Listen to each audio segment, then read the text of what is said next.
ख्याल रखना शानी का। मैं जा रही हूँ हमेशा के लिए। मैंने तुमसे कहा था ना कि शानी सिर्फ मेरा है। आज मुझे पहली बार मोहब्बत के काबिल लगे। मैंने कहा था उससे, अब मोहब्बत के दावे करती हो तो शानी को उसके शेयर दे दो और चली जाओ उसकी जिंदगी से हमेशा के लिए।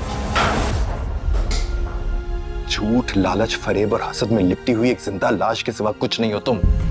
नफरत है मुझे तुम्हारी शक्ल से। ड्रामा सीरियल अहराम जुनून की नेक्स्ट आने वाली एपिसोड बहुत ही इंटरेस्टिंग होने जा रही है। आने वाले एपिसोड के अंदर जो सजीला है वो शानजे के पास जाएगी और उससे कहेगी कि अब शानी सिर्फ और सिर्फ मेरा है, लिहाजा अब तुम्हारा यहाँ पे कोई काम नहीं। और शानी वैसे भी मेरे साथ खुश रहता है, तुम्हारे साथ तो वो कभी खुश भी नहीं रहा। तो बेहतर ये है कि तुम अपना पल्लू जो है वो साफ़ करो और यहाँ से निकलती बनो। तो तुम बड़े प्यार के दावे करती हो ना, तो फिर ऐसा करो ना, शानी के हिस्से में जो शेयर्स आते हैं वो हमें दे के जाओ, पता चले कि तुम वाकई उससे मोहब्बत करती हो। तो नाज़रीन, आपको पता ही है कि जो शानजे है वो बड़े दिल की मालिक है।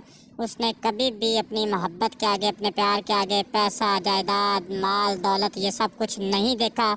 उसने हमेशा अपने प्यार के नाम पर ये सारी की सारी चीज़ें जो है कुर्बान की हैं, और अब भी वो वैसा ही करेगी कि वो शानी के हिस्से में जितने भी शेयर्स आते हैं वो सजीला को फ़ाइल देगी और कहेगी कि ये शानी को दे देना और शानी का ख्याल रखना और शानी को हमेशा खुश रखना सजीला, क्योंकि उसकी खुशी में ही मेरी खुशी है।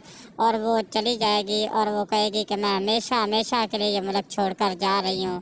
तो नाज़रीन, जब शानी सजीला के पास आएगा तो सजीला बहुत ज़्यादा खुश होगी, क्योंकि उसको तो अब वो सारी चीज़ें मिल गई हैं जिसकी वो शुरू से लेके अभी तक डिमांड करती आई है, और जिसकी उसको चाहत थी वो सारा कुछ तो उसके हाथ में आ गया। अब वो बहुत ज़्यादा खुश है।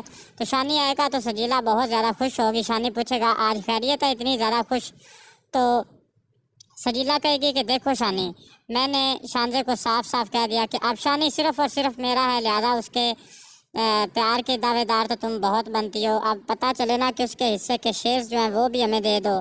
तो उसने दे दिए और उसने कहा है कि बस मैं हमेशा हमेशा के लिए मुल्क छोड़कर जा रही हूँ और शानी को ये फ़ाइल दे देना और उसको हमेशा खुश रखना। तो नाज़रीन, ये जो बात है अब ये शानी पर असर कर चुकी है।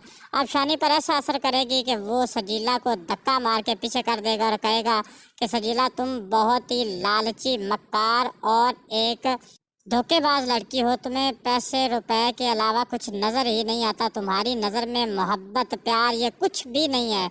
तुम्हारी नज़र में अगर कुछ है तो वो सिर्फ़ और सिर्फ पैसा, जायदाद, माल, दौलत, गाड़ी, अच्छा घर, बस ये है। लिहाजा मैं तुम्हारे साथ नहीं रह सकता। और वह सजीला को जो है ठुकरा कर शानजे के पास चला जाएगा और गाड़ी में उसके पीछे जाएगा और एयरपोर्ट से उसको वापस लेके आएगा और कहेगा कि शानजे, मुझे माफ़ कर दो। आज के बाद मैं तुम्हें कभी भी अपने आप से एक लम्हे के लिए भी जुदा नहीं होने दूंगा और हमेशा तुम्हारे साथ रहूँगा और हमेशा तुम्हें खुश रखूँगा। तो नाज़रीन, अब शानजे बहुत ही ज़्यादा खुश है, लेकिन जो सजीला है उसका बहुत ही अंजाम बुरा हुआ है। नाज़रीन, वो एक उर्दू की कहावत है ना कि जैसा करोगे वैसा भरोगे। अब सजीला ने हमेशा सभी के साथ बुरा किया है, शानजे के लिए उसने बुरा सोचा है, तो अब इसके साथ भी बुरा ही होना था। तो नाज़रीन, क्या सजीला के साथ ऐसा ही होना चाहिए था? कमेंट बॉक्स में अपनी कीमती राय का इजहार ज़रूर फरमाइएगा।